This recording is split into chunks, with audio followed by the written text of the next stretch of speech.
Egun ondan hoi, gaur gure artean daukagun historialaria Joseba Agirrezkoenaga da, bera Bilbotarra da, bai? Bueno, ez izetez Busturitxarra. Busturitxarra, bai. Bueno. Eta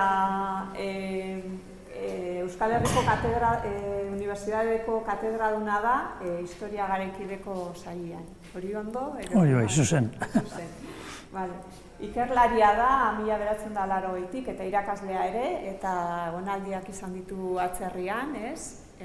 Oxfordko Unibertsitatean, Ameriketako Estatu Batuetako Nevadako Unibertsitatean, eta hainbat unibertsitateetan, ez? Hego Ameriketan ere. Bueno, sari ugari jaso ditu, eta baita ere liburuak idatzi. Gaur esklabutzari buruz hitz egingo digu, eta esklabutzaren salerosketari buruz. Eta, bueno, besterik gabe, hitz emango diot, bale? Eskerrik asko Nerea. Bueno, eskerrik asko lehen da bizi Eibarreko udaletxeri, gonbiteagatik, ez? Gustu handiz, nator ona, nik nire unibertsitateko azkenengo urtean nago irakasle, 42 urte eta gero, beraz, ni neuia honezkero iragana naiz. Eta zuek etorkizuna zarete. Eta orainaldian gagoz. Eta aztertzera gatoz esklabotza. Esklabotza ikusi duzue, ohiko praktika bat izan dana. Esklabo, hitza, bera ere, nondi dator? Ez dakite, Oskarreke, lehenengo hitza, konzeptua lehenengo, aklaratu behar dugu, esklabo. Nondi dator hitz hori? Eslabotik, eslabuak. Eslabuak bakizu nortze diren. Une honetan, gerran dago. Historia ezagutzeko gaur egunekoa jarraitu behar da. Eta gerran dagoz ez, eslaboak, une honetan. Zein da gerra? Une honetan, gerra bizian dauzenak. Ukraina eta? Darak eslaboak. Eslaboak goitik hasi eta beheraino eslaboak. Handik hartzen zituzten, gerziarrak eta filosofo famatuak, eta handik, atzerritar horrek, eslabo horietatik, haiek salerosi, beraz, zuriekin hasten dira negozioa. Eta gero arabiarrak, eta gero portugesak, eta gero euskaldunak, eta danak.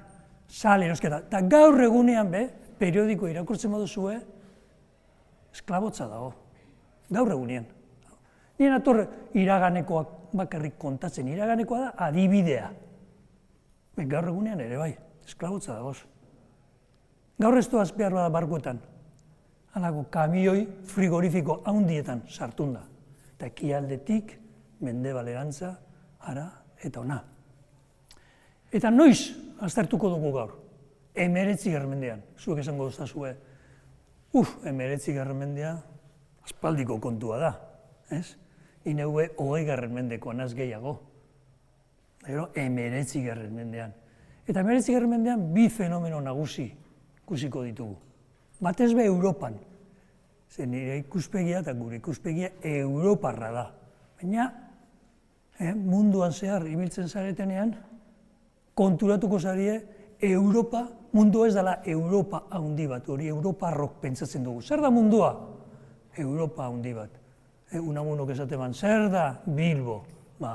Zer da mundua? Bilbo handi bat, ez? Orduan, mundua ez da Europa handi bat. Atara kontue. Kronologia batzen garen egon historialariok nazioarteko kongresu batetan, lehenengo kontua, akorduan jarri behar gara, ze kronologia erabiliko dugun. Guk kronologia amankomun bat erabiltzen dugu, baina beste herrialde asko, bai Asiakoak, eta bai gero Afrikakoak, eta beste kronologia bat, egidaren araberakoa, musulmanak, eta gero Indiakoak. Kronologiarik ere ez dute behar, denbora zirkularra delako, eta txinarrak beste bat, eta juduak beste bat, eta guk bat erabiltzen dugu. Orduan, Europako ikuspuntutik abiatuko gara, eta iraultza liberala eta iraultza industriala dira bi fenomeno Europan eta Ipar Ameriketan, baina Europan, Ameriketan, gihartzen diren fenomenoak, 19. mendean, 18. mendetik hasten da, baina 19. mendean dute beren zabalkunde nagusia, eta garai horretan esklabutza negozio bihurtuta zegoen oraindik eta oso indartsua. Nik hemen esan dizuet, natorrela iraganari buruz berbetan. Iragana guretzako aztergai da. Baina guk, historialarien zeregina bat da etorkizunari begira idaztea. Guk idazten dugu historia geure ingurukoentzako. Eta historia ez dugu idazten iraganari begira. Ez, historia idazten dugu etorkizunari begira. Eta iragana eta etorkizuna ondo beriztu behar dugu. Ze mendetan bizi gara, orain? Ze mendetan gaude? 21, oso ondo, oso ondo. Jente guztiak ez daki 21. mendean bizi garenik. Ez? Zetan jakin beharri pestaukielako, ez? Horregaitik, hori da ikasketa bat. Denbora berez ez da existitzen. Ez da, denbora. Konbentzio bat da. Espazio ez, geuk sortzen dugu, geuk asmatzen dugu. Eta geure artean ulertzeko esaten dugu, 21. mendean bizi gara. Bueno, eta galan ulertu behar dugu. Orduan, ze pasatzen zaigu guri? Eta batez be, zuei, egunean bizi zaretela. Zuek aparatu honekin, aparatu honekin, ez dugu bereizten zer dan iragana eta zer dan etorkizuna.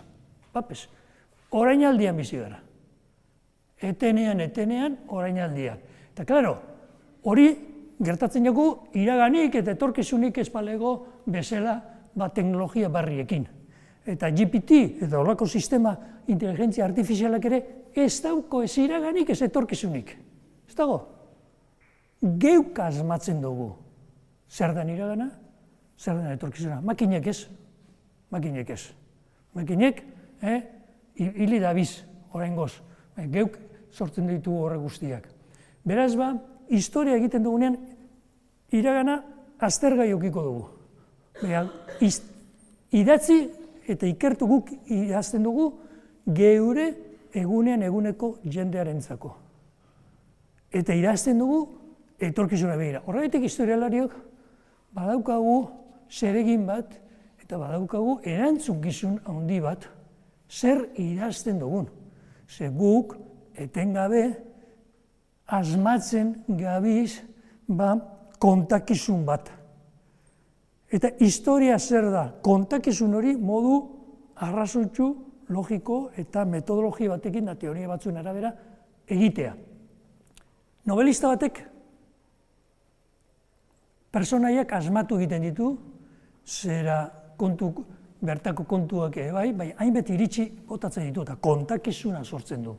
Esate baterako esklabotzari buruz, libururik onena, Pio Barojak idatzi zuen 1929an, Los pilotos de altura.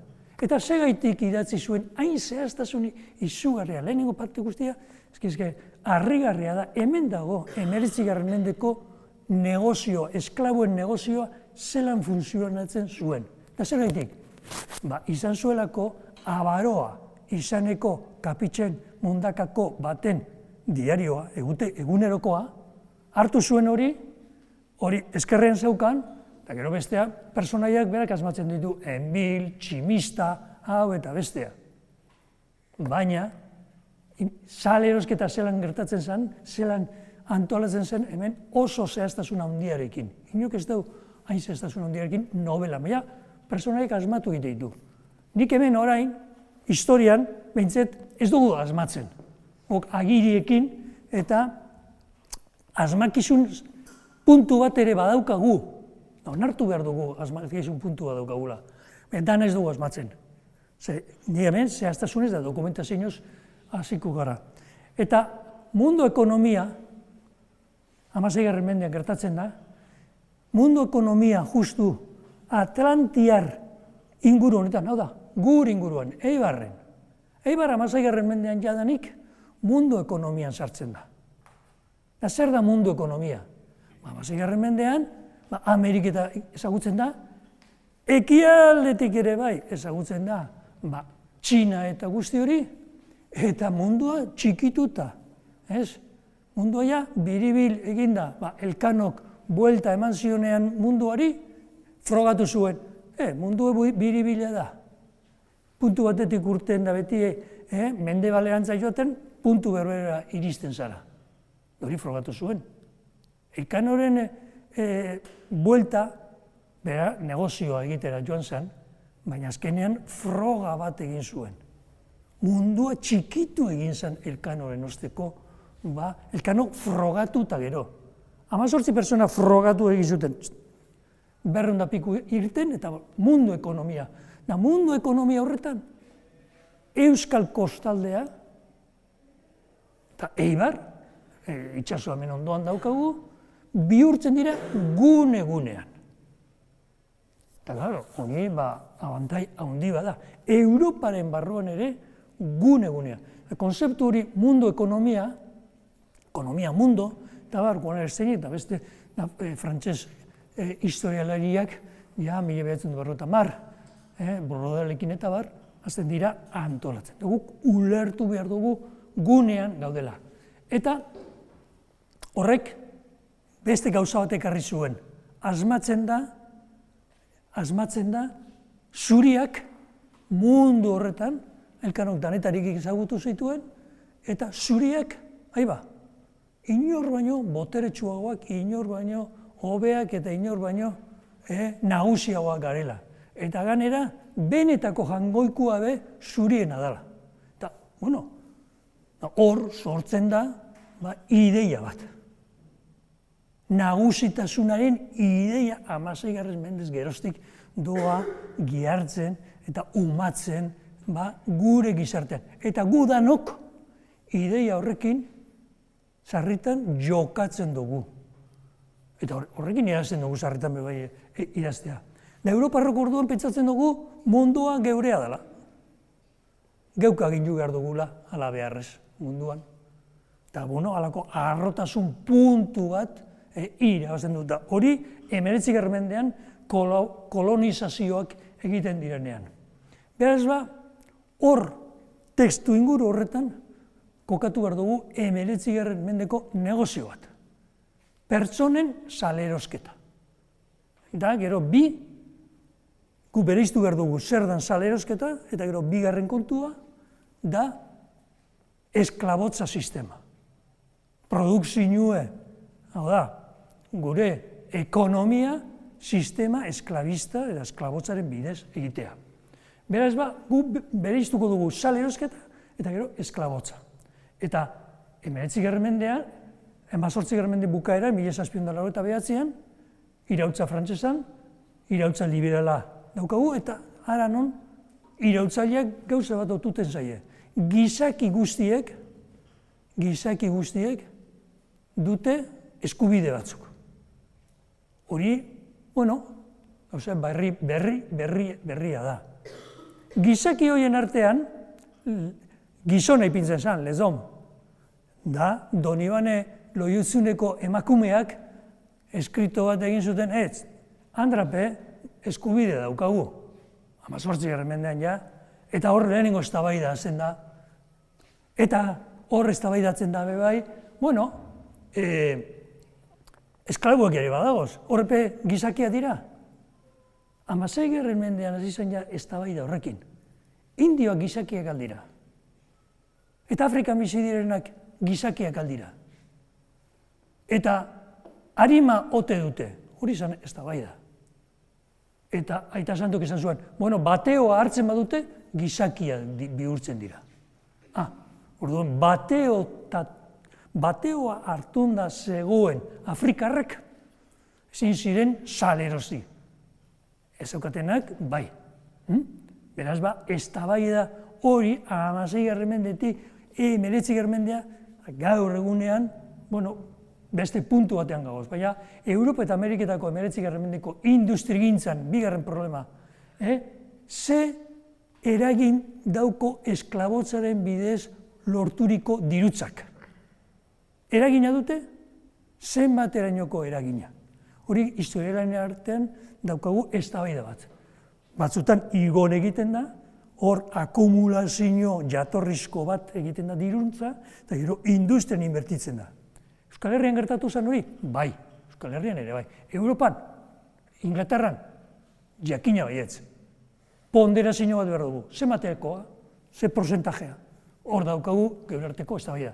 Batzutan gorantza, beste batzutan berantza, hori da. Europako eta gure ongi izatearen bizimoduen oinarriak, herrialde garatua garagu, zuek privilegiatua batzuk zarete, eskubidea daukazulako hemen ikasten egoteko, eta gainera, zeuek ez duzue pagatzen, komunidadeak pagatzen du zuen ikasketa, eta privilegio bat, nik ikasleak sartzen direnean lehenengo gauza esaten diet, unibertsitatean zaudete, bakizu zuen matrikula zema kostatzen den, ez? Bai, oso karu da, 1.000 eta 100 Euskal Herriko Unibertsitatekoan. Urteko matrikula 1.100 euro kostatzen da, 1.000 euro. Eta bakizu zenbat kostatzen den zuen kostua, ze Ameriketan nolan ez da kalkulatzen. Ameriketan ikasleak ipini behar du dirutsu guztize unibertsitatekoa. Hemen ez, gitxi gora bera da, kalkulok egina ditugu, kostatzen da, Euskal Herriko Unibertsitatean matrikula bakoitzeko 7.000 euro. Eta esperimentaletan sartzen bazarete, 10.000, 11.000 euro. Haiba, da, nok ipintzen dugu besteleko guztize? Nok ipintzen dugu beste guztia? Ia, nok esaten doaz? Nok esaten dit, nok ipintzen duen? Ze zuek ipintzen duzuen 1.000? Estaduak. Parkatu? Gobernuak? Neu seguru gobernuak. Estaduak, ze estadu? Gure kasuan, Euskal Herriko Unibertsitateko kasuan nahi naz.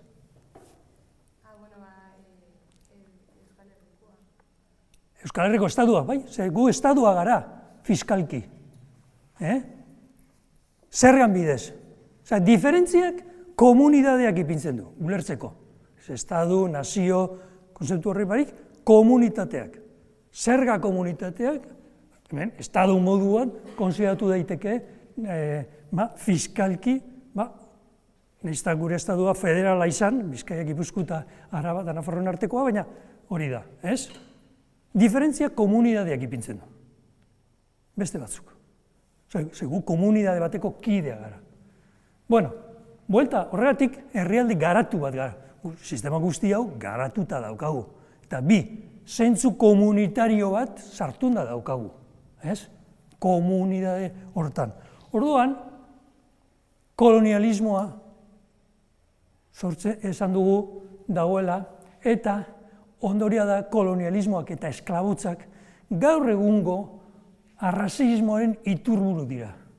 Gure gizartean, arrazismoa, batez be, 1921. Mendean, ondo esan duzu moduan, sartunda daukagu.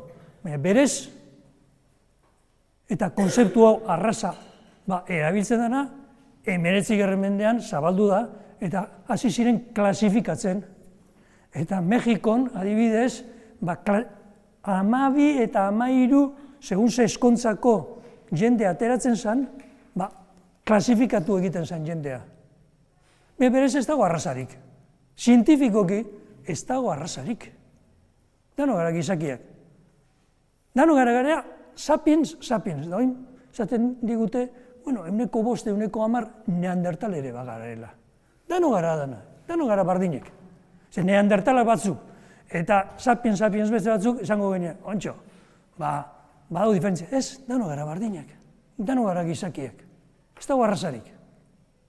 Hori da lehenko kontua aklaratu behar duguna. Ez dago arrazarik. Aklaratzen bagara, bengoz. Baina badago arrazismoa. Zelan da posible? Ez dago arrazarik eta badago arrazismoa. Eta hori segaitxik pasatzen zaigu. Sarritan, arrazismo ditzen dugu guri pobrea bada, orduan sortzen da. Pobreen kontrako mesfidantza da.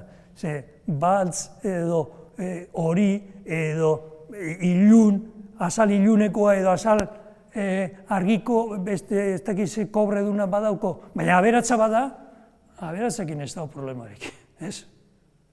Aberatzekin ez dago problemarik, hor ez dago ez ebez. Zerretan, arrazismo ditzen duguna da pobretuak, ez pobreak, parkatu, euskeraz ondo bereizten ditugu pobreak eta pobretuak. Pobretuekin dugu arazoak gizarte da komunidade horretan. Horregatik, gizarte eta ekonomia dependienteak sortu ditugu, gure sistema honetan, eta erreparazio bat baita ere planteatzen da. Hemen daukazue mapa bat, seguru asko ikasita daukazue, hemen harin joango naz, Berlinen, 1895 Europako estaduak biltzen dira, Europako estadu imperioak. Estadua, imperioak, zirenak, Europakoak biltzen dira, eta ara banateketa bat egiten dute Afrikarena. Eta tara kontu, Belgika, hemen Belgium, ikusten duzue, ez? Belgika, badakizuen non dagoen Belgika, Europako estadu artifizial txikienetariko bada. 19. mendean sortutakoa. Eta Leopoldo beren erregak dio, hau dana nirea da.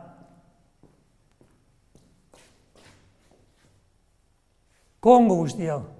Hemen txarto representauta dago mapa honetan. Ze Kongo hori, Europa guztia beste da. Proporzioa itzela da. Guk distorsionata ikusten ditugu gure mapak. UNESCOk ataratzen ditu benetako mundu mapak. Distorsio barik. Eta Afrika askon izugarri handia da. Beraz, adino, neurea da. Badauko zuen novela bat, Bernardo Atxagarena, eta kontatzen du Kongoko kolonizazio prozesua. Hemen, aipatu da moduen esklautza, Bernardo Atxagak dokumentauta novela bat, zazpietxekoak kontatzen du Kongon ze pasatzen den. Eta Kongon gaur egunen oraindino kolonizazio honen ondokoak daude. Eta hemen daukazu beste herrialde guztiak zela manatzen. Espainiak, handaukazu Espainia, Rif, bere-beren amazien herrialdea, eta gero hemen Sahara eta gero Ginea Ekuatoreal. Horrek hartzen ditu Espainia berako eta goiti bera Inglaterrak eta gero urdinez dagoena frantsesak. Da alemanak protestatzen, guretzako ez dago hemen satirikala. Da, alemanak ere hartzen dute han bestea. Holan dago banatuta Afrika eta nazio batuak erakundeko Afrikar ondorengoen foro iraunkorra sortu zuen. Eta duela hilebi, han bertan, 2022an, Ginebran bildu ziren, gero aztia badaukagu ikusiko dugu, Kolonbiako presidente ordea emakume bada, emakume hori Afrikar descendenta, Afrikarrak Kolonbiara joaneiko personen ondokoa da, beraz, beltzarana edo kolore dudana, eta orduan horrek eman zuen hori hitzaldia, eta Afrikarrek pairatu duten esklabotzaren eta salerosketaren ondorioz, bizi duten egoera gainditzeko ekintza zehatzeak burutu behar da. Beraz, esklabotza gaia, historia ikustak izan ez, gaur egungo arazo bat da. Gaur egungoa. Ez da iraganeko kontu bat. Eta etorkizunari begira, arazo bihurtuta dago. Eta Nazio Batu erakundeak badekoz 3 egun, martxoaren 25, esklabotzaren eta esklaboen salerosketa transatlantikoaren biktimak gogoratzeko eguna, lehengo astean. Izan zen, abuztuen 23an esklaboen salerosketaren eta haren abolizioaren oroitzapenean nazioarteko eguna, eta abenduaren 2 esklabotza abolitzeko nazioarteko eguna. Beraz, Nazio Batuen erakundeak kezka bat, eta ganera horren ondokoa kezka bat badauko. Goazen orain, beraz, ezagutzen, zer gaitik, 21. mendean, arazo hau Nazio Batuen agenda politiko publikoan sartunda dago. Ez da kontu zarre bat, esklabotzaena, ez? Ondorioak izan ditu gaur egunera. Eta gu guztiok sartunda gauz ondorio horietan. Horretik ezagutu behar dugu 19. mendean. Gure erantzukizunak eta etorkizunei begira jokatzeko zuzen. Euskal Herritarren, bigarren galdera, partaidetza Afrikarren salerosketan eta esklabotzan. Saiatuko naz, Afrikarrak esaten. Afrika esaten gunean, danak ez dira Afrikan koloredunak. Kolore askotako Afrikarra dagoz. Guk sarritan pentsarren bateko bakarri duzela.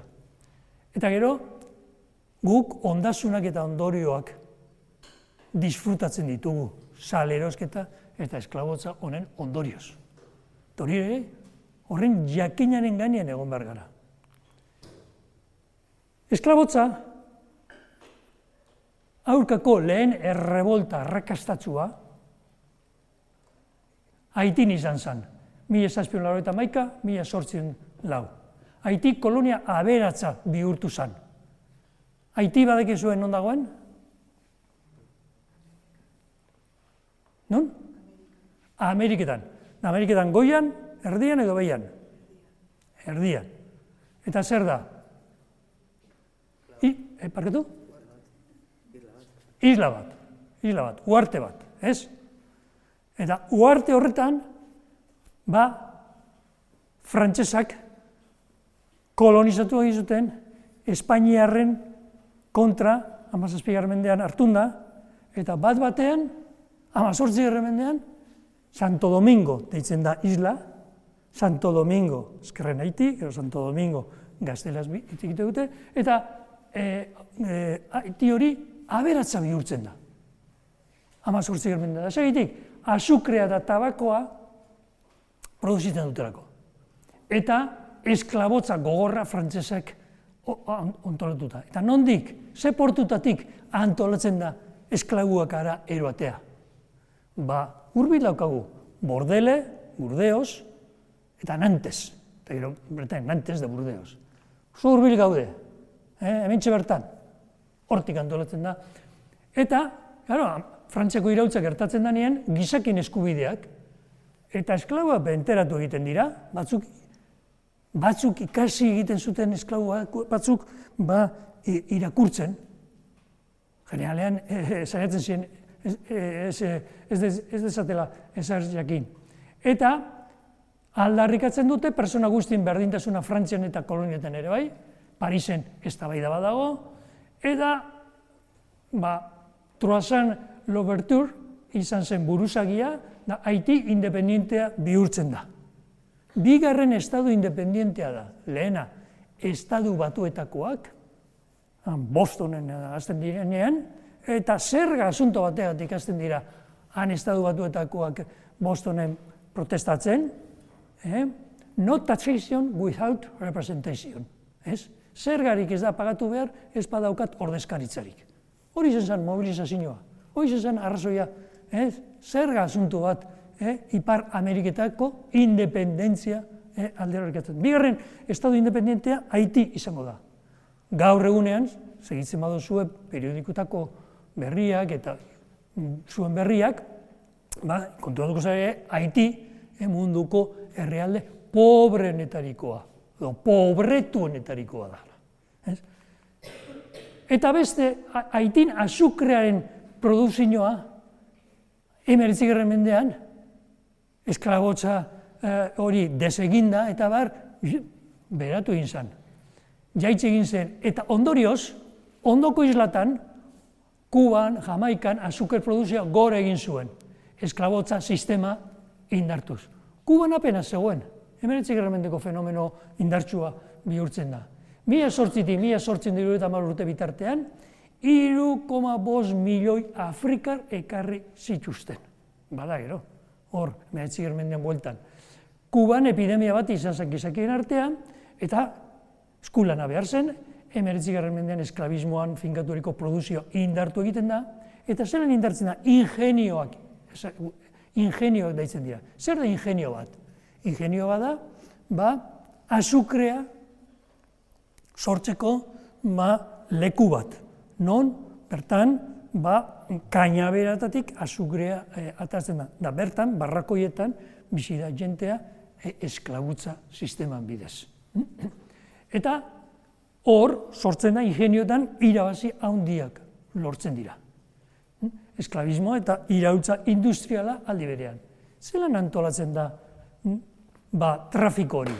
Trata deitzen den hori, zelan antolatzen da? Afrikatik, hemendik, kosta hemendik, hemen enbarkatu, eta hemen doaz. Eta beste 3 herrialde izango dira nagusi, 19. mendean esklabotza engo dutenak. Ipar Estatu Batuetako hegoaldea, Karibea eta Brasil horrek izango dira 3. Eta holan, hortik, egiten da negozio, baina negozianteak non dagoz? Negozianteak hangoien, Britain ipintzen du, gero Frantzi, hemen Euskal Herria eta guzti horretan. Holan funtzionatzen du trafiko honek. Eta 1807an, Westminsterren erabaki bat hartu zen, esklauen salerosketa, ez esklabotza sistema produzio moduan Ameriketan funtzionatzen zuena, baizik eta salerosketa, trata, ezabatu egingo zula. Itxasontziz esklabo garraitzea debekatu. Eta 2007an, 200. urteurrenean, Tony Blair zen Erresuma Batuko lehen ministroa, eta esan zuen deep sorrow.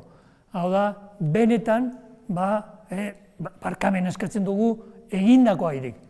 Eta han Inglaterran, berehala, elkarteak eskatu zuten, sorrow esati bakarrik ez. Hemen erreparazio bat behar dugu, dirutzan edo laguntzan edo abar. Ginebran bildu direnean, Kolombiako presidente ordeak, emakumeak esan zuen, ez, aztertu beharko dugu nazioarteko zorra herrialde horiek pagatzen dauden zor hori renegoziatu beharko dela. Hori da. Egin dira Inglaterran museo ederrak, Bristolen, Liverpoolen, eta baita ere, hasi dira, bertan, erakusten edo informatzen esklabotzaren bidez lorturiko dirutzen, sortu zen diren ondasunak, etxeak, markatzen, informatzen jendea. Beraz, eta ez hori bakarrik. Erresuma Batuko periodiko importantena, The Guardianek, beren sortzailea, liberala zan, progresista zan, baina negozioan sartu da zegoen. Akzioak dirutza partaidetza zeukan, enpresatan, salerosketan ari zena, eta une honetan, The Guardianek kontratatu du zera ikerlari talde bat, historialari ikerlari bat, segurtatzeko, benetan dokumentatu daiteken, The Guardianen sortzailea, negozio horren sartun da, akzioen bidez, eta partaidetzen bidez zegoen, ala ez, ondorio batzuk eragusteko baita ere, The Guardian egunkarian. Beraz esklauen bidez lorturiko aberastasunak markatzeko.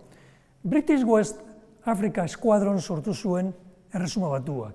Aurrean zain, itxasontziak 19. mendean barrena, Afrikako kostaldean hasi, eta tratantin itxasontzina atxilotzen hasi ziren. Eta atxilotze horiek Sierra Leonan harrapatu, eta Sierra Leonan epaitu egiten zituzten. Eta hor bat zegoen, ministroa, Lord Palmerston, kanpoan ministroa, 19. mendean garrantzi handikoa, eta hor deitzen da Pax Britannica. Inglesak ezten dira, tratuan ari direna atxilotzen itxasoan, kapitan asko Euskal Herrikoak zirenak, tratuan zabiltzatzenak eta barkoak harrapatu, eta Pax Britannica antolatzen dute. aitzaki bat itsasoetan nagusi bihurtzeko baita ere, esan behar da, Britainia handia. Da Britainia handia, Erresuma Batua, 20. mendera arte nagusitza hori itsasoan mantendu izan du. Salerosketa zelan antolatzen da, esklabutza, negozio honek zelan funtzionatzen du. Salerosketa guztietan negozio bat dago, business bat dago, zelan funtzionatzen du. Funtzionatzen du honela, bahiketak egiten dira lehenengo kostaldean, gero horrek egin ostean barkoetan enbarkatu eta eroan egiten dira nora eta demanda dagoen lekutara. Nun, Kariben eta sistema azukreak eta horrelakoak produzitzen ari direnak. 18. mendean, esklabotzaren kontrako movimentua sortzen denean, ekintzaileak zer esaten zuten? Ez konsumitu azukerarik. Azukera delako, azukeraren produzioa, eta azukera hartzeko sistema esklabista bat antolatuta dagoelako Ameriketan. Holan, hori zena, ekintzaileak hartun teia edo hartun kafea azukera gabe. Gaur egunean beste arrazoi batzuk gaitik esaten dute azukerarena, baina orduan izan zen simbolo bat bihurtu zen, kanpaina bat. Eta ikusten dugu hitzarmen bat Espainia eta Erresuma Batuak egite dutera salerosketa debekatzeko, eta gainera Fernando Zazpigarrenari dirutza ordaintzen dio Erresuma Batuak, baina hala da guztiak jarraitu egin zuen. Espainian peninsulan, Espainian, esklabotza sistema abolitze edo ezabatuta gelditzen da 1827an, baina ez Kuban da ez Puerto Ricon. Eta zer gaitik? Puerto Ricoko eta zelanda Kubako bursagiek esan zuen, hemen esklabutza ezabatzen baduzue, agur, Estatu Batuetako kide bihurtuko gara, presio moduan. Eta liberalak, progresistak zirenak, onartu zuten han jarraitzea sistema, ez ikusiarena, jarraitu da izala. Salerosketan debekua Espainian 1877an da. 1870 libertad de vientres. Zer esan nahi du horrek? Askatasuna esklabuen seme-alaba entzat. Esklabuen arteko seme-alabak ez ziren esklabu izango. Izango ziren 1870etik Espainian, Kuban eta Puerto Ricon libreak. Puerto Ricon 1873an ezabatzen da lehenengo republikan garaian. Lehenengo republikaren garaian, orain 150 urte lehenengo republika izan zala, eta errepublikanoak lortze dute, zer da, esklabutzarekin segitzea eta hori ezabatu behar da. Da Puerto Ricon ezabatzen da, ez Kuban. Kuban, beranduago izango da, 1880an, lehenengoa, eta gero benetako 1886an. Erret agindun bidez, azkenengo esklabuak askatzen dira, 30.000. Atera kontu, Kuban zemat zeuden, 100.000 persona esklabutza sisteman. Populazioaren gitxi gora bera 125. Produzioa, azukeraena, tabakoarena, bai batez be azukeraena mantentzeko horrela. Hemen ez da ondo ikusten, hemen esplikatzen da esklabotzaren amaiera herrialde bakoitzean, hau argian publikatu nuen artikulutik hartunda dago, eta hor ez da ondo ikusten, eta nondik antolatzen da, nortzu dire negozioa, burua antolatzen hasten direnean. Hemen gure portukoak, ez urrunekoak. Portu hauetan antolatzen da 19. mendean negozioa. Nantes Bordele, Frantzian ezabatzen da 1848an, eta hor badago liburu on bat, Le Dernier Négrier, Estatu Batuetan segitzen du, Estatu Batuetatik antolatzen dira barku askarrak, barku sistema barri bat antolatzen da Clippers izeneko itsasontzia, eta Afrikara doaz, sarritan, transporte honetan problema bat zegoen. Jentea, alkarren ganean joaten zen bodegatan sartunda, eta gaixotu egiten ziren. Eta basaioen kasuak, begira jo, eta danak itzu bihurten ziren. Kapitxena eta marinelak ebe bai. Beldur izugarria sortzen zen.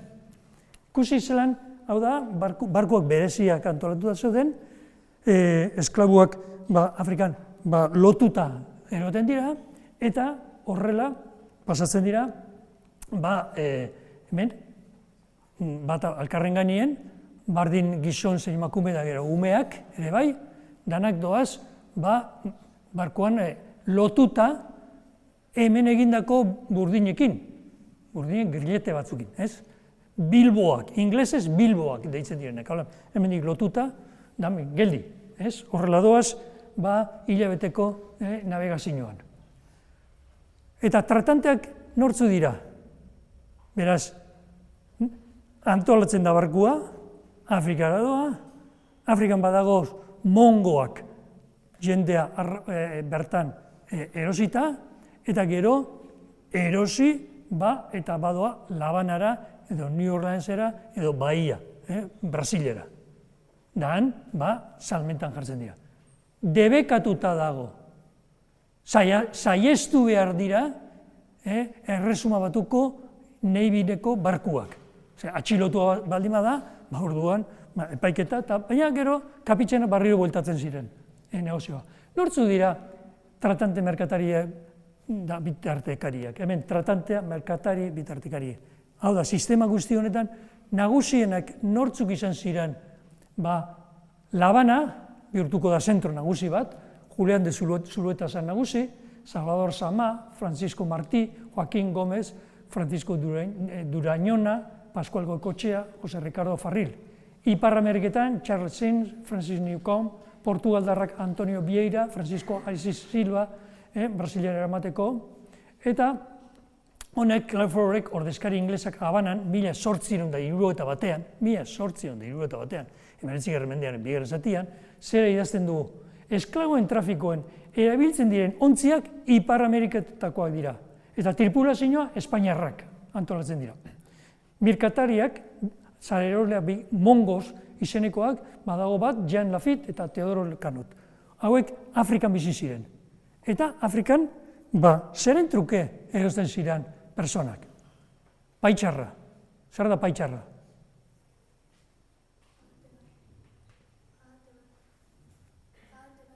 Parketu? Paitxarra ez da atea. Euskaraz paitxarra da aguardiente. Alkola. Paitxarra, iparraldeko antzako behar bada, ahatea izan daiteke. Baina hemen, Bizkaian esan dugu paitxarra, aguardiente. Hau da, edateko. Hori nahi dute Afrikako erregetxuak eta han bizi direnak. Alkola. Zetarako? Kolokoi hartzeko, kolokatzeko. Gero espirituekin ibiltzeko. Hori da, salmenta importantenetarikoa.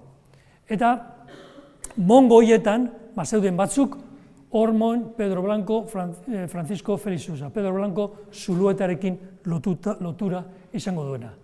Hartzen dira, hemen daukazue irudi batzuk 19. mendekoak, mongo horiek dira halako barrakoi batzuk, han biltzen dira emakume eta gizonezko Afrikarrak, sarritan gerrak euren artean sortuta bata besteari lapurturikoak, han portuan ipini, barkua dago kanpoan itxaroten, eta kanoetan barkura eroaten dira. Barku bakoitzak 500 hartuko ditu. Bodegatan sartzen dira, lehen ikusi ditugu batzuk lotuta, eta beste batzuk horrela bodegatan sartunda, markatu. Eta gero, markatu egiten dira. Hemen ikusten duzue, emakume bat, markatzen 1820an. Eta zer ipitzen du?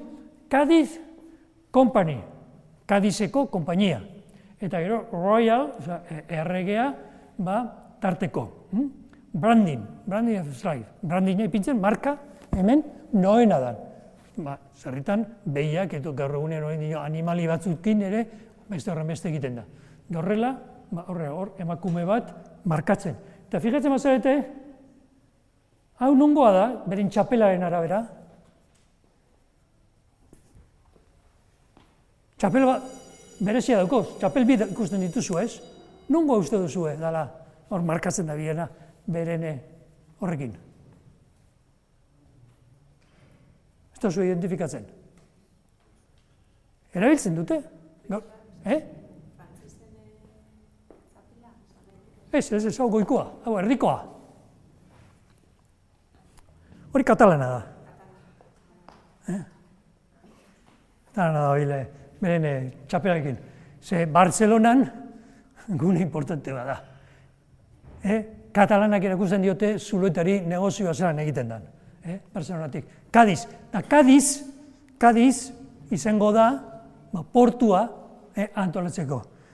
Batzutan, eta kapitxenak eta barkuen ari zirenak, beldurtu egiten ziren, eta hemen ikusten duzue Ferrer kapitxenaren hilketa. La Amistad barkuan 1889. Zera, erreboltatu egin ziren, eta errebolta horretan, zera, hil egiten dute kapitena. Hau gutxitan gertatzen zen, batzutan gertatzen zen. Antolatu eurak, esklabuak, Habana heltzen denien, hil egiten dute Ferrer kapitena. Euskal Herriko kasuak eta Bilbotik, Bilbo Santanderretik antolatzen dira 19. mendean baita ere trafikoak eta merkatarien bat dokumentatuta daukaguna da Jose Antonio Ibarrarena 1893an. Berak antolatzen du enpresa bat, hori da, partaidetza antolatzen da, burdingintzan ari zen Ibarra, eta honek aginduko du eta joango da barkua Baionan egin, El Cazador Santurzano izenekoa, eta ona etorriko da. Gaur egunean Benineko Errepublikarantza. Hemen, horrelako, hau da, 19. mendeko, irudi bat gazteluak, portugesak zutenak, eta hemen bilduta zituzten euren Afrikarrak preso, momentu batetan garraiatzeko. Eta erabiltzen duten barkua izango da Bergantin eta Goletaren artekoa. Bergantin 17. mendekoa, Goleta konplexutasun belaontzia handiagoa duena, eta horrelakoa, eta hemen daukazue, hau ez da El Cazador, hau da urrengo barkua izango duena, Vengador Diligente izenekoa, marinel batek egindakoa. El Cazador Santurzano honek, laru persona hartun, Habanara eroan, Habanara barik isilean itxasora botatzen dituzte, zera kostaldean, hau da Kubako kostaldean, eta igerian, ugerregin da, jo behar dira kostalderaino. Kostaldean zai daude beste persona batzuk, eta han amarratu egite dituzte, eta Habanako merkatura eramaten dituzte saltzera. Segitik ez dira hurbiltzen barkuak, tartean bali badaude, inglesen barku bat, atxilotzeko edo ikusteko, horren bildurrez, soltatzen dute itxasoan, ugerrien, eta, ahal dute moduan, kostalderaino iristen dira. Eta lehenengo negozioa, oso ondo atera zen. Ibarrak 5.000 peso bini zituen, besteak 4.000, besteak 3.000, eta zemateko irabazia, 100%, ipintzen zana 100%, eta batzutan lehenengo moduan, 300%, 3 biderrez ipintzen duena, irabazi. Beraz, hemen zer zegoen 1893an, 1895an hori egiten denean. Lehenengo gerra karlista, ekonomia guztia erabat apurtu da, gerra dago, bertokoen arteko gerra bat, gerra bizia, eta olaketa, errotaketa ez dute funtzionatzen. Dirua dago Bilbon, eta olako negozioan sartzen dira. Eta lehenengo golpean, onda. Eta dinoie, antolatu behar dugu bigarren bat, El Cazador Santurzano. Eta El Cazador Santurzano bigarrenean atxilotua da. Atxilotua da, ateratzen denean lehen ikusi dugun portutik, hemendik, oidar, ayuda, portugesez. Hau guztia, dago gaur egunean, begin, situatzen basari hor Gineako golkoan, horko golkoan dago, eta ateratzen denean, Cazador Santurtzino atxilotua da. Orduan, atxilotze dute kapitena Santurtzikoa zen, Elorriaga izenekoa, 28 urteko gaztea, 28 urteko ja esperientzia duna zen Elorriaga, da atxilotu egite dute, hartzen dituzte bertan zeuden Afrikar guztiek eta barriro kostaldean hitz dituzte. Bekaro, Erresuma Batukoak bakarrik atxilotu egiten zuten barkoa eta kapitana eta horrek guztiak. Orduan zer egin behar dute? Portugalek Sousa izeneko beste kapitxen bat kontratatu, barkua, beste barku barri bat, el Vengador diligente, hau hartun, eta barku hau doa kargamentoaren bila. Kargamentu hori gutunetan, ibarren gutunetan, deitzen dira bultos. Bultos. Ez da ipintzen personak, trafikatzen direne. Tantos bultos. ¿Cuántos bultos? 400 bultos, 300 bultos. Gutunetan. Guk ezagutzen dugu zehaztasunez, negozio hori hola zela. Honek hartzen ditu, eta el Vengador diligente honek, eroten ditu zera bigarren Kubara. Marinel batek pintaturikoa da hau, jatorrian jatorriz. Bertatik bertara, 1827ko akuarela bada. Parameriketako museo baten dago da, beraz, hemen ikusten ditugu kubiertan, personak eta baita ere, gero, bodegatan. Baina, bigarren negozio hau, esan atera hain ondo. Zergaitik, lehenengo barkoa harrapatu, bigarren kontratatu, orduen negozioa ez du funtzionatzen. Eta Ibarra erretiratu egiten da. Honek segitu egiten du. Da, atxilotua izango da baita ere, el Vengador dirigente hori. Beraz, ulertu behar da, hemen enpresa bat baliz moduan antolatzen dela. Dirua ipintzen da, eta beste produktu bat baliz moduan, persona garraiatzen dira, Ameriketara, eta han saltzen dira. Eta hor, irabazi batzuk atartzen dira, eta irabaziak banatu egiten dira, dirua ipini dutenen artean. Ayudan gaur egunean, monumentu hau dago, bertatik atera ziren Afrikarren omenez. Hemen, novela honetan, negozio horrek zan funtzionatzen zuen, daukazue ondo azalduta, Abaroa izan zen Mundakako kapitxena, eta hemen, gure kostaldean, kapitxen asko, 19. mendean, dirutza harin egiteko moduan, honako negozioan sartun da zegoen.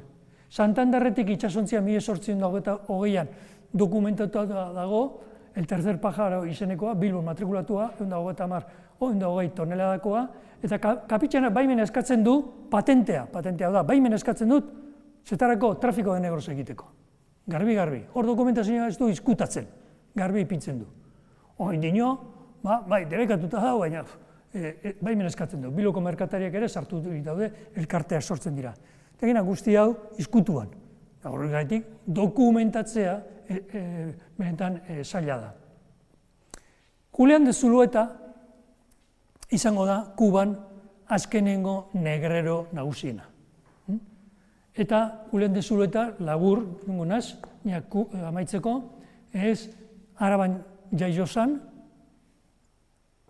Anuzitan, 1814an, Kubara Tiburcio Zuluetarekin lan egitera doa 1822an, eta kafearen produkzioan ari zen Berenosaba, eta Berenosaba handik lurrak hartzen ditu, eta berak azukeraren gorakada garaia dalez, azukera itzializko presioan saltzen da, eta errez orduan transformatu egiten du, eta ingenio azukareroak antolatzen ditu bertan. Hiru eskontza izan zituen, baina lehenengo eskontza da importantea, bere kasuan. 1852an eskontzen da Francisco Dolores Sama. Sama hauek ziren Afrikarren saleosketan ari zirenetariko familikoak, ezagunak. Eta horien gandik du negozioak zelan funtzionatzen duen. Da, bera, ja 1840an sartunda dago. Berak, alan da guztiz be, enpresari zentzua zaukan. Emprendedore bat zantzu batean ere bazen. Esan bakarrik salerosketara, tratante negrero izatera. Ez, inbertsioa gero egiten zuen. Eta holan sortu zuen araba ingenioa, importantenetaikoa, 1851an. Vaporezko makinak ere ingenioetan aplikatzen sartu du, teknologia sartzen du. Ikusi ba, iraultza industrialaren teknologia aplikatzen da, baina beste alde batetik, argi eta garbi, esklabuak erabiltzen ditu. Esklabuak ditu. Gauza biak batera. Beraz, orduan irabaziak handia ditu. Hor, berak, vaporezko makinak trenbideak sortuko ditu eta kaiak ere bai. Hau da, berak azpiegitura bat eta halako sistema itxi bat lortuko du elementu guztiekin. Beren lotura, Pedro Zulueta, ez dago garbi orain, nik lenguzu moduan ipintzen dute, baina azkenengo ez dago garbi zemateraino Zulueta biak lenguzua diren, nik alan uste nuen, baina beharra zuzendu egin beharrekoa, Zuluetarrak ziren Kadizekoa eta gero Kadizetik Londresera, eta hoiekin negozio komunak dituzte, eta 1857an salatua izango da Londonen, eta 1857an ikusten duenean arazoa daudela Afrikarretik jendea ekartzeko Kubara, eta berak jendea behar dau, langileak behar ditu, kontratu bidez ekartzen ditu txinoak.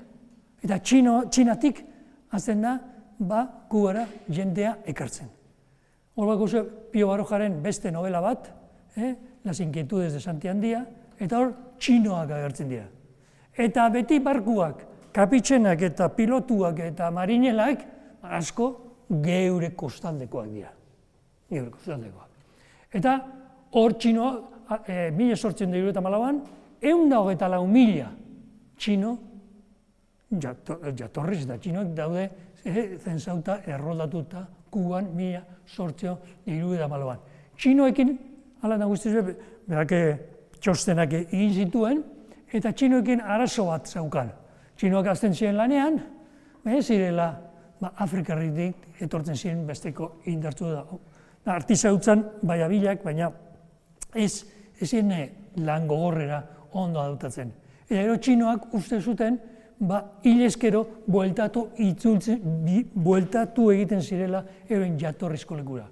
Orduan txino askok euren burua hitzen zuten. Suizidio tasa handia. Esan zuen, arazoekin 1856an enkuesta bat egiten duenen, txinoekin arazo bat daukau. Baina, segitu egin zuen trafikatzen. Txinoak teorikoki kontrato bidez iristen ziren. Hor esklabua ziren, kontratua zegoen, kontratu batekin, kontratu amaitzen zanean, teorikoki libre gelditzen ziren. Dagia da, horrek Kubako ekonomian artizautza eta ofizioak hirigunetan txinoen eskutan geldituz, txino jatorrizko, txino ez, bertakotuta kubatar egina, horien eskutan egongo dira.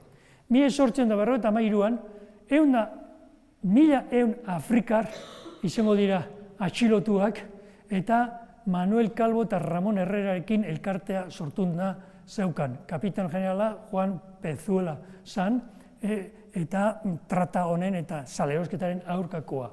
Beste general bat bai, 1873an, Dulce izenekoa, baita ere nabarmen zan horren kontrakoa. 1857an, 1.957 esklabo zituen, gero 2.000 esklabo izatera. Eta gehiago ondino, barkoak ere modernizatu egin zituen. Ja, belauntziak ez, vaporezko barkoak. Eta vaporezko barku horrelako batean, 1873an, 1.200 Afrikar ekarri zituen. Eta kontu makala. Vaporezko barkoak hartu, eta 1874an hor segitzen du parte hori egiten. Bera, enpresari, arrakastazua zela beste hainbat. Beren dirutza izugarria da, 100 milioiko kapitala hirugarren eskontzan aportatzen du 100 milioi kapitala, da zinezue, 100 milioi real zema da. Pentsatu behar duzue, hemen, soldata hemen, 5 real eguneko zala. Oda, urtean 1000 real, langile batek irabazten zuena. Gizon honek 100 milioi bigarren hezkuntzan. Eta hiltzen danean, 2000 milioi real izango du. Espainian aldaketa batzuk gertatzen dira, 1898an, aldaketa hori demokratiko izango da, monarkia demokratiko bat sortzen, arazoekin hasten dira, eta Ameriketan, Kuban barkatu, independentzian aldeko burruka hasten da 1878an. Eta zer egiten da dute hemengo erakundeak, Euskal Herriko erakundeak, Bizkaia, Gipuzkoa eta Arabako diputazioak? Beren eraginduz, Zuluetak eragina zuenez, Araban batez be, sortzen dute cuerpo de voluntarios batzuk. Voluntario nahi dutenak, diputazioak pagatu egiten du. Eta hainbat gazte, mutil, 15 urtekoak, 16-17, baserriko asko, eta hirietakoak, apuntatzen dira hor. Sarritan zertarako, voluntario zigoztelako, bai, familiak egin juta. Zertarako familiak egin juta. Hor kobratzen zuten diruarekin, zorra pagatzeko. Eta familiaren ondo izatea lortzeko. Hori da, familiak hemen oso zabala ziren. Oaino familia konzeptua aide zenitarteko zabala da. Orduen, 15 urte duguna, venga, apuntatu zaitez, ara joaten ziren, teorikoki voluntario moduan burrukatzera. Zertarako? Burruka horretan, Kubako independentziaren alde zirenai aurka egiteko. Hemen daukagu Pedro Julián de Zulueta hau, coronel del segundo batallón de voluntarios de La Habana. Hone voluntarioak izango dira, Espainiako armadak esan heltzen, soldaduekin, eta orduan voluntario honek hauek finanziatu egite dute talde hauek. Eta hemen halako gorazarre handi bat egiten diete Euskal Herritik heltzen direnien barkuak, Bizkaia, Gipuzkoa eta Arabako ejerzitoa modukoa, eta hemen daukagu album baskongado 3 bat. Eta hor dauko zuez 3 emakume. 3 emakume horiek dira Bizkaia, Gipuzkoa eta Arabako diputazioak edo gobernuak. Eta hemen zelan jazten diran eta Landaluzeren marra bada. Hone deitzen dira txapelgorriak. Eta heltzen direnean ara, publikatu egite dute, eta denbora guztietan Euskal Herriko semeaz, euskeraz, Labanan. Labanan ere, euskeraz egiten zuten euskaldunak. Denbora guztietan Euskal Herriko semeaz izan dirade, ala itxasoz nola lurrez gaineko gudari. Gudari erabiltzen du. Leialak, bortitzak, alaiak, galantak, prestuak. Jakin izan dutenak Espainiako bandera, Espainia horrezarekin, garbia ifintzen garailarei. Los individuos de la Comisión de Festejos se distinguían por una roseta de cintas de los colores nacionales colocada en un ojal de la levita y de la cual pendían 2 caídas blancas con estas inscripciones. Euskaldunak, ondo etorriak izan zaiteztela Habanako uri eder honetara. Komisioak ugarte guztion izenean egiten dizute ongi etorria, osasuna.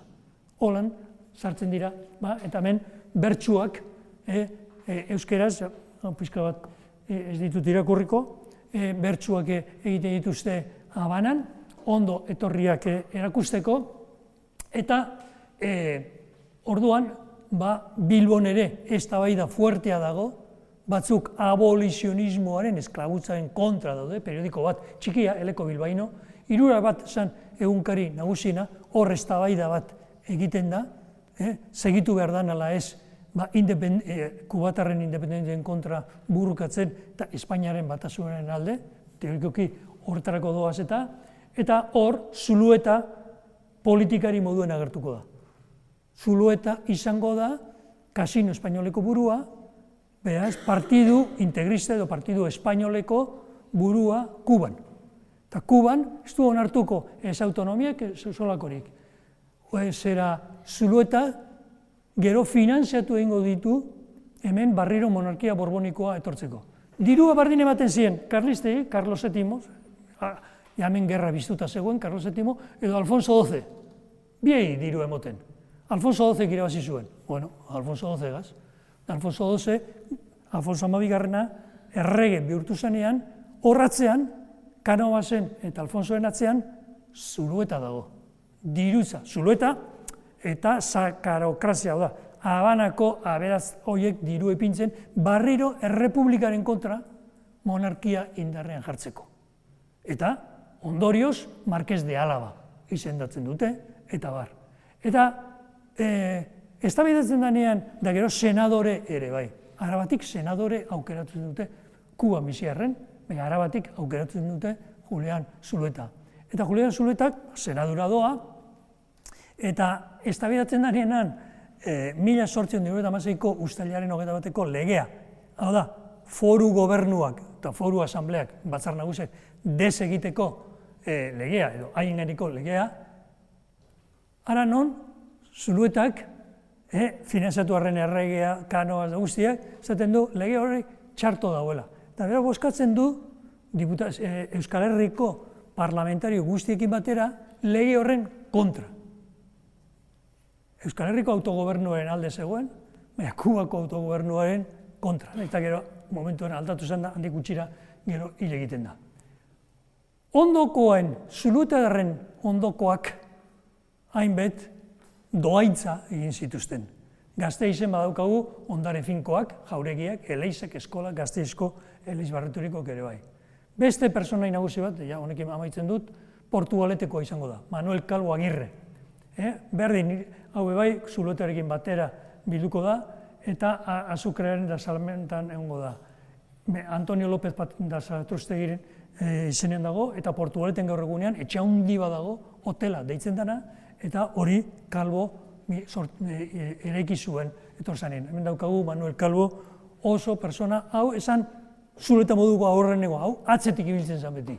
Baina pertsona, da gero oraintzu, beste batzuk agertzen dira. Garai hartan, Kubara joan eta dirua golpean egiteko, hain denbora laburrean, horrelako negozioan sartu behar zen.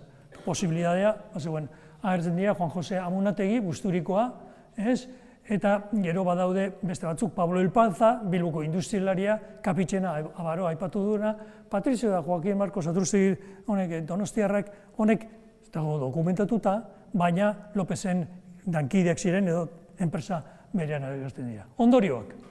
19. mendeko Euskal Herrian esklaboen salerosketan eta esklabotzan parte hartu eta aberastasunak ageri dira. Maila guztitan. Eta hemen partaideak zabal, enpresa ugari eta asko lotuta dute. Agiria lortzea zaila da. Horretik kontuz, eta agiriekin, historialariok agiriekin jokatu behar dugu. Eta, baina, bat-bateko aberastasunak ez dira sortzen goizetik abera lan eginez, badaude hor, gaur egunien, gertatzen da moduan, beste bide batzuk, eta Afrikarren salerosketa hori izan bide deiko bat. Irabaziak nora bideatzen diren, industriagintza lurrondasunak hor eztabaida daukagu. Han lorturiko irabazi batzuk, Bilbon adibidez, Bilboko industriagintzan sartzen dira. Eta sortzen dira, enpresa industrial berri batzuk hemen. Orduan, lotua bat, badago, finantzarroan, Banko Bilbaoen sorreran, hor dago Toma Jose Panza, hau ere, Kubara doa eta bat-batean aberatz etortzen da.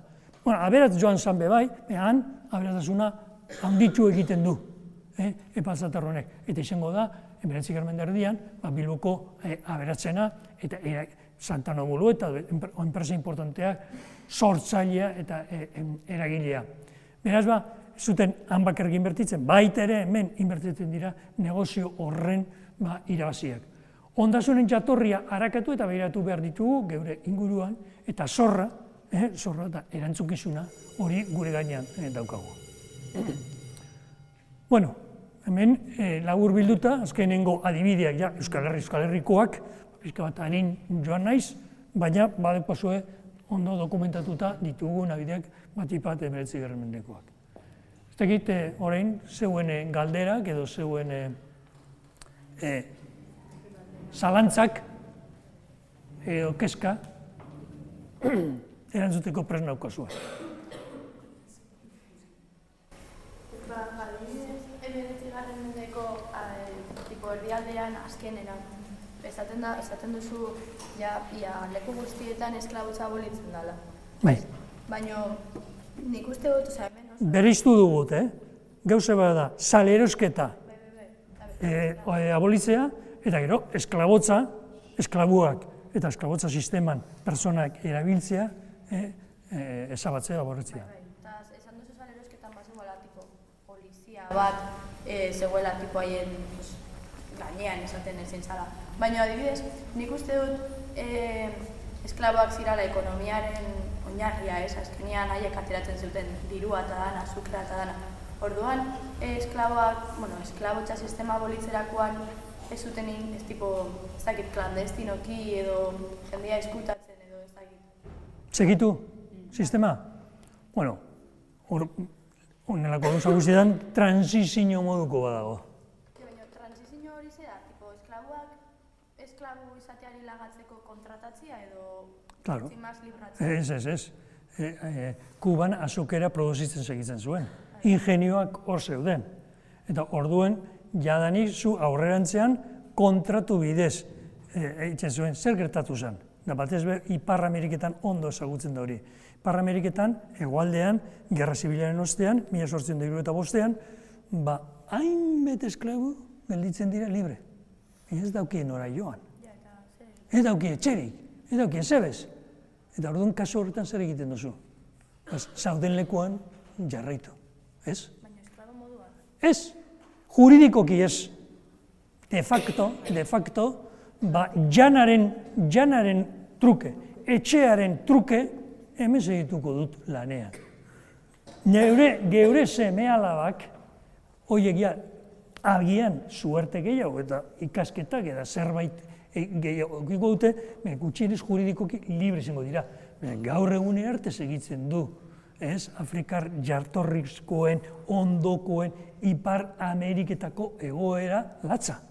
Gaur egunean ere, han, identifikatzen dira, pobreak direlako eta bazterrekoak direlako, estatu batzutan gehiago besteetan baino. Luisiana da zonalde zentral guzti horretan, pila bat. Gaur egune arte, ondokoek jasaten ari dira garai bateko sistemaren ondorioa, esklabotzaren ondorioa. Horregatik, gauza bada juridikoki debekatzea tratanteak, eta hor, Inglaterrak polizia moduen jokatzen du, atxilotzen ditu barkoak gero atxilotua izaten zenean, barkoa bera kanpoan saldu egiten da. Eta atxilotzen da kapitxen eta marinelak. Horiek ere, hor preso hartun, da, fuera. Eta barruan zaukatenak barriro ara doaz. Harek, Afrikarrak erosiak ziren. Eta haiekin etortzen zen beste barko batek, da beste bat hartzen zuen. Tratantea hori kentzea pixkanaka, eta 1880an, hori tratua, mende bat igarotzen da, sistema hori itxasontziz salmentarena gelditzen da. Gero, Kuba bertan barruan edo Puerto Ricon edo Hego Ameriketan edo Brasilen, hor, juridikoki Brasilen beranduago kentzen da, 1880an, hor, prozesua pixkanakakoa da. Baina, ingenioak eta horiek segitzen dute produzitzen. Langileak behar zituzten. Eta hor legedia zelan aplikatzen da, hori prozesu bat, baina jentea batzuk han segiko zuten, beste batzuk segurazko nahiago zuten. Alde egin handik, eta baina hor sortzen da ezin egon bat, eta populazio bat, lan barik eta horrela.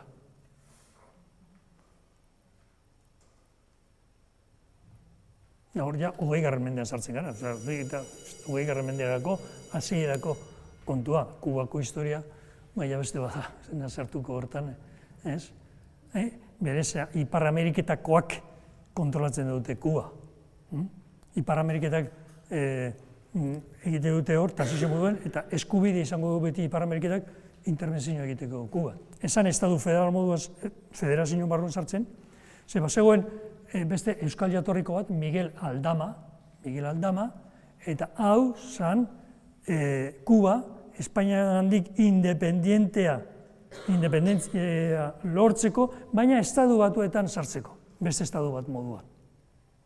Estatu batuak, Puerto Ricoen estatus modukoan, Kuba ere horren barruan sartzeko, Miguel Aldama. Hau esan, merkatari, bere naita, Domingo, gordesolakoa zen, eta ingenio asko izan zituen, irabazi handiak, eta semea, borrokatu zuen independentziaren alde. Gero, lotzeko estatu batuetara, da ez Espainiara.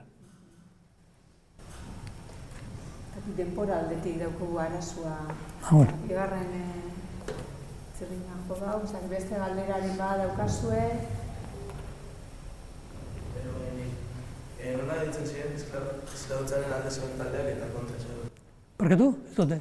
Nola ditzen ziren esklabutzaren zeuden, alde zeuden taldean izenak eta kontra zeuden taldean izenak? Abolizionistak, esklabutzaren abolizionistak, abolitu, ezabatu, hor ziren, kontra zeudenak. Eta esklabutzaren aldekoak, zeuen, horrengo ekonomiaren alde gaudenak. Beste barik, pentsatzen zuten, sistemak eta azukeria lortzeko, eta bertako pentsatzen zuten, esklabutzak gauza naturala zela. Eta orduan saltzen, diskursoa, saltzen da, hau gauza naturala da. Ekonomiak behar du, nunbaiten, holan jentea erabiltzea, bakarrik janariaren truke, biziri mantentzeko. Honek, Julián de Zuretak, esklabuak txertatu egiten zituen, bakunatu egiten zituen. Nobedade handiz, bera bazekien. Txertatu, ondo txertatu, eta emakumeak izan dezatela ugari, produzioa gehitu behar zen. Eta horiek antz egiten zuten, esklabua bihurtzen. Beraz, eta hauek, eztabaida Londresen egiten danean, kontratatu egiten dituzte periodistak, 1850ean, defendatzeko, eta inbitatu egiten dituzte periodistak Habanara, esateko, esklabuak hemen ederto bizi badira, ez dute askatasunen nahi, non hemen baino hobeto. Eta, kontrata dituzte periodistak, eta kanpainak egiten dituzte, baten batzuk egon behar dira sistema honetan sartun da. Ekonomiak funtzionatzeko. Oin, berak bazekien bebai, une batean, teknologikoki, agian, hor eztabaida zen, nok produzitzen du gehiago. Langile kontratatu batek, edo esklabu batek. Eztabaida, beraien artean, gertatzen da hori. Zer komeni zaigu?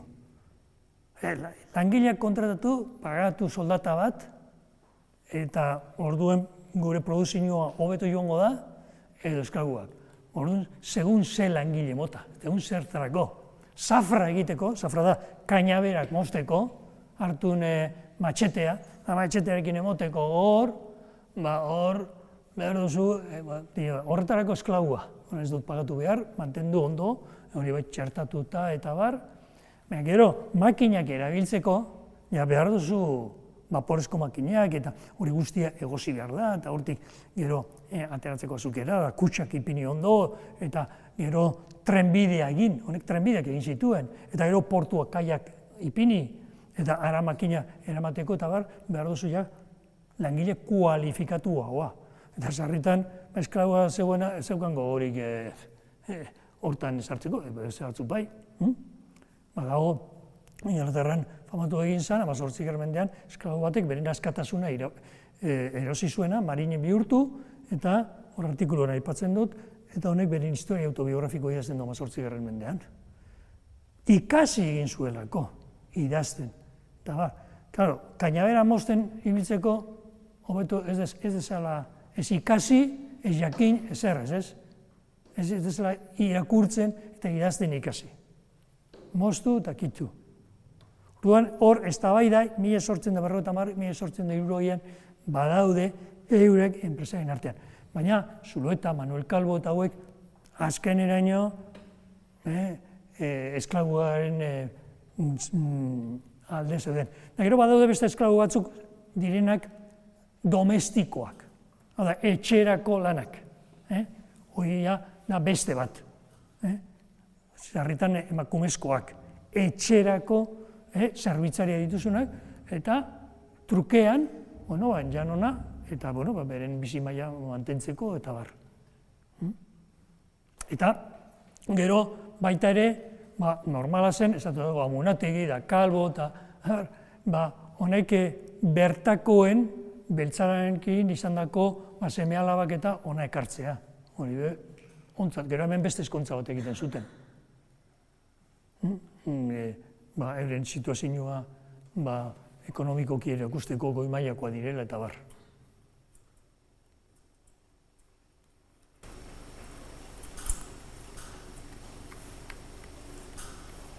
Beste galderaren bat?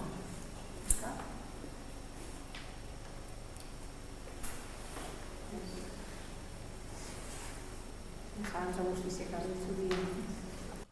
Ez dakit, ideia emat hartu baduzue, pixka bat azalpena izan da hau, gehiago sakondu nahi izan ezkero, Meretzi Garmendekoa, novela hori bai gomendatzen dizuet, novela dalako, erreza irakurtzeko, Pio Baroja, kontakizun bada, historia, aventura, aventurismo batekin, baina badiozuet dokumentu, benetako dokumentu batean oinarrituta dagoela, Baroaren kapitzen baten egutegian, oinarrituta dago.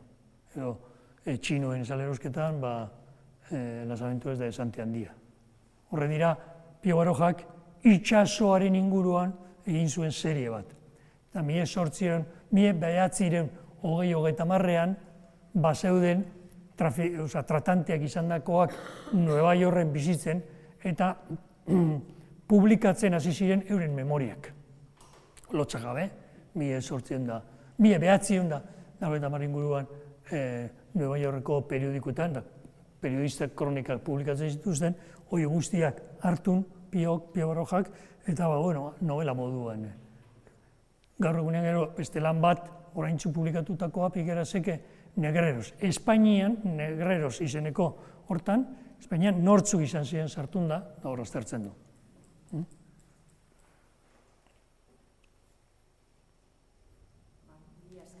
Bale ba.